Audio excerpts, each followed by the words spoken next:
It was the biggest government shakeup in decades. With a famous face at the helm, the Department of Government Efficiency, better known as Doge, launched in early 2025 with a bold promise to slash waste and save taxpayers billions. The cuts came fast, and controversy followed just as quickly. But did this ambitious experiment actually make the government leaner or just meaner? On today's episode of the Infographic Show, we're crunching the numbers and finding out how much money Doge actually saved. When Donald Trump returned to the White House, his second term marked a shift in approach. Unlike his first time around, which relied on familiar Republican insiders to help steer the government, this new administration looked for new faces, and amongst them was Elon Musk, who had publicly backed President Trump throughout his re-election campaign. Musk's massive online presence was credited by some with helping to rally public support, positioning him for potential involvement in the new administration. Both President Trump and Musk had long criticized what they saw as out-of-control government spending. In 2025 alone, the federal budget topped nearly $7 trillion, and they believed plenty of that could be trimmed. Surely there was room to cut costs and streamline operations. And so the Department of Government Efficiency was born, a new task force charged with slashing overspending and cutting through the federal red tape. The acronym Doge came from a famous cryptocurrency, Dogecoin, named after a particularly expressive Shiba Inu dog who went viral. It was another sign that this wouldn't be like other government agencies. But what it did have was big balls. When Doge was announced, no one knew what its purview was or who would staff it. Elon Musk and former presidential candidate Vivek Ramaswamy were well-known public figures, but both were highly busy with their day jobs and not expected to take on the role of public auditor personally. They would need a staff, and they quickly filled the ranks with a large group of young hackers and conservative influencers. The most famous was Edward Korestein, nicknamed Big Balls. And as the new government program continued to ramp up, many people wondered exactly what they had authority over. And it turned out that answer was everything. In the weeks after Doge's creation, Washington was thrown into upheaval. The new task force brought together budget hawks and private sector consultants who were tasked with optimizing the federal government. Critics, however, argued the agency valued savings over substance, cutting costs before understanding what those departments actually did. Even before taking office, Vivek Ramaswamy said most government programs should have firm timelines, not endless mandates. He predicted Doge itself would run about 18 months, wrapping up around America's 250th anniversary. But Ramaswamy wouldn't be around long. He stepped away right after President Trump's inauguration, and Doge got to work. President Trump announced that Doge had already uncovered massive waste and fraud within the federal government and deputized teams to address each individual agency.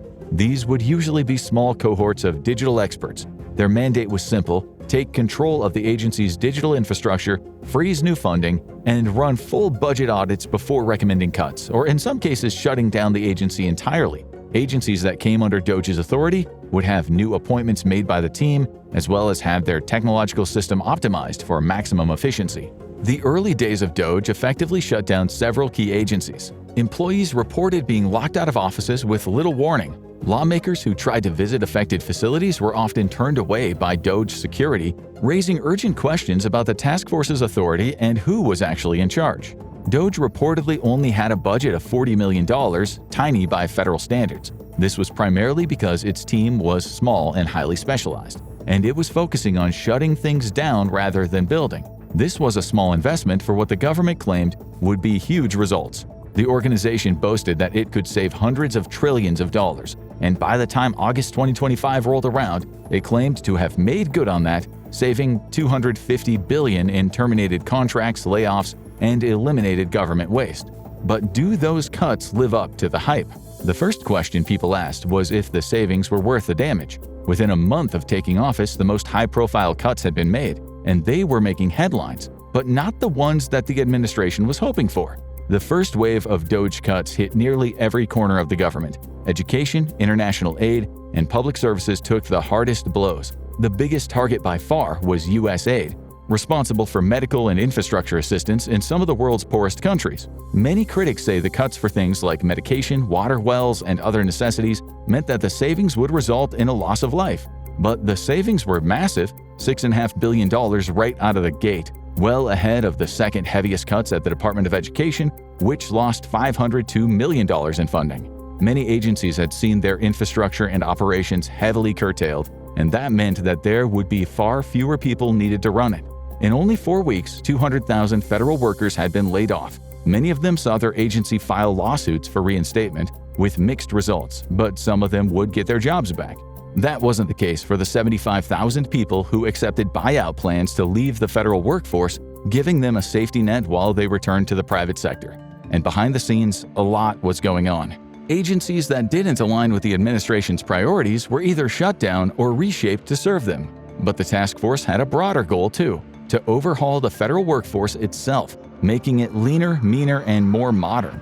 Elon Musk was a big fan of streamlining websites and making them more of an all-in-one destination.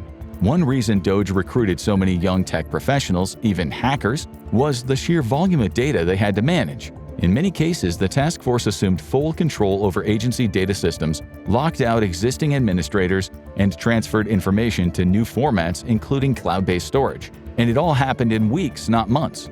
Doge made very clear statements about how much they would save, but there was little in the way of confirmation beyond a few high-profile cuts.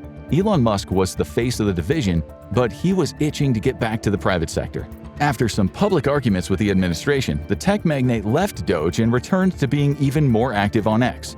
And people started looking at what Doge had actually done and wondering, where is all of this money coming from? Doge's targets had been shifting all the time. Musk initially boasted of cutting at least $2 trillion from the federal budget before the election. This would have been over a quarter of the budget. By April, that number was down over 90% on estimates alone, and most of the money they claimed they had saved as of April 2025, $160 billion, wasn't itemized. Only 40% of it was actually accounted for on the Doge website, but what there was provided an in-depth look at where the savings were coming from, and some of it was down to the dollar. Doge made a lot of cuts that were small but inconvenient and led to some of the loudest complaints. This was primarily the changes made to individual offices, which saw hefty consolidations, reductions in staff, and other restructuring. Many of the people laid off by Doge were in institutions that kept on running, but with reduced staff and resources, it's likely none of these savings reached the millions of dollars, making them minute compared to some of the bigger cuts. And what's more, the cost of lost productivity, restructuring, and deferred maintenance means the cost of these changes may have outstripped the savings. Elon Musk was determined to modernize and streamline the government, and that meant a hefty investment in big tech. He moved many storage systems off of paper and private computer systems and into digital storage. While many people had security concerns, it did save heavily on storage bills. The problem is, setting this up would have required the extensive use of security and coding experts, and that doesn't come cheap. The savings on storage will add up year over year, but the change may put the government in the hole for a while before. And then there were the bigger cuts. The fourth largest individual cut Doge listed on their website was from USAID, a single massive contract for the global health organization Gavi. Doge claimed the contract was worth $2.5 billion and announced it was terminating it entirely. But that figure may not be accurate. The previous Gavi contract, paid out under the Biden administration, totaled just $880 million, and the organization said it had received no formal notice of termination. Not even the Department of Defense was exempt. Doge claimed that most of its budget cuts came from the Pentagon, targeting in-progress projects with bloated costs, everything from experimental hardware to unfinished software systems. It's not clear what stage these projects were in, and many may have still been blue sky projects that never would have come to be. The third largest individual documented cut was $1.76 billion, and it was saved from canceling a contract with an IT services company named A1 Fed Impact. No money has been spent on the contract so far, similar to the Gavi contract, but its presence on the list has security experts concerned. No one is sure what the company had planned for the U.S. military's digital infrastructures, but insiders increasingly believe that the next big war with Russia or China will begin with hacking.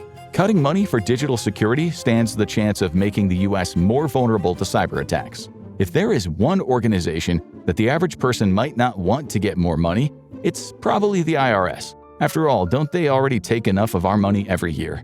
That might have influenced the decision of Doge to terminate a contract with an IT company called Centennial Technologies with a claimed value of $1.9 billion, but that money may not have been going toward more auditors. Reports suggest the government is scrapping its popular free file program. the service that lets people with simple tax returns file automatically online. It's not clear if this was the purpose of the contract. There are a few details on the website, and the amount already spent is again listed at $0. And there may be a few more wrinkles to this affair. When contacted, the CEO of Centennial Technologies said that the decision to not renew the contract was made during the Biden administration the previous fall. This made many people wonder how many of the Doge cuts were actually real. This was partially because the government is often secretive about its spending, but there was one area where they couldn't wait to show it off. The largest reported savings on Doge's website, nearly $2.9 billion, came from canceling a Biden-era contract to build a Texas facility designed to house up to 3,000 unaccompanied migrant children. Officials said the need for such facilities had dropped under the Trump administration's new border policies, which shifted enforcement toward visa overstays and prior unlawful entries. The administration also signaled interest in lower-cost alternatives, including new detention centers built faster and on tighter budgets. But even those numbers may not tell the whole story. The budget for this facility was nowhere near $3 billion.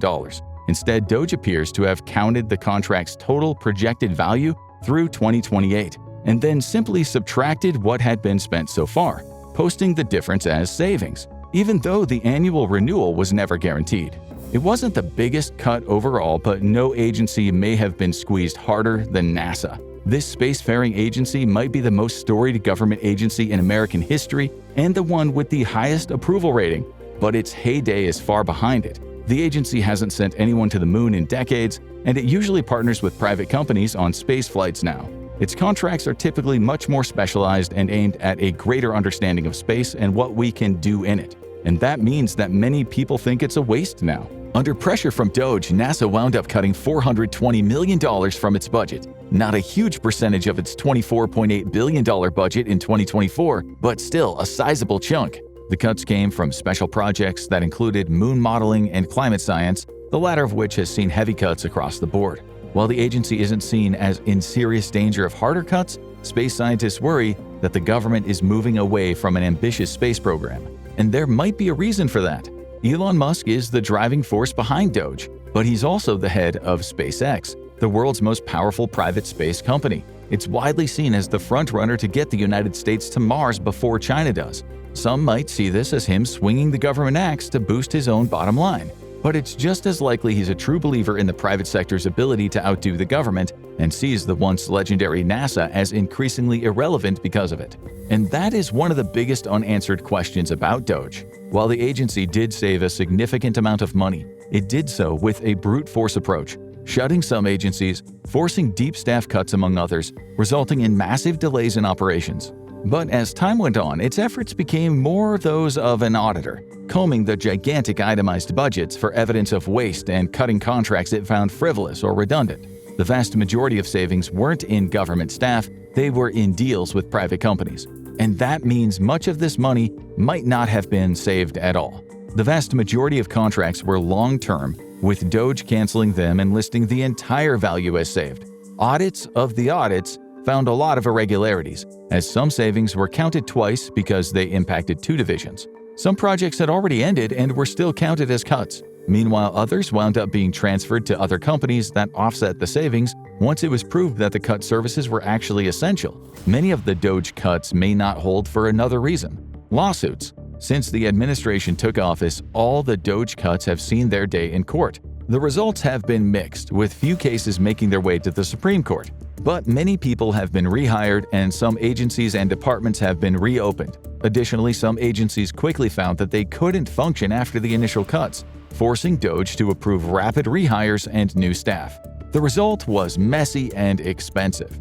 Doge's official results as of August 14, 2025, say that the organization has saved the government $205 billion, but that doesn't take revenue into account. The actual numbers are far more grim, with other government entities saying that the restructuring and upfront costs may actually put it in the red, costing $21.7 billion so far.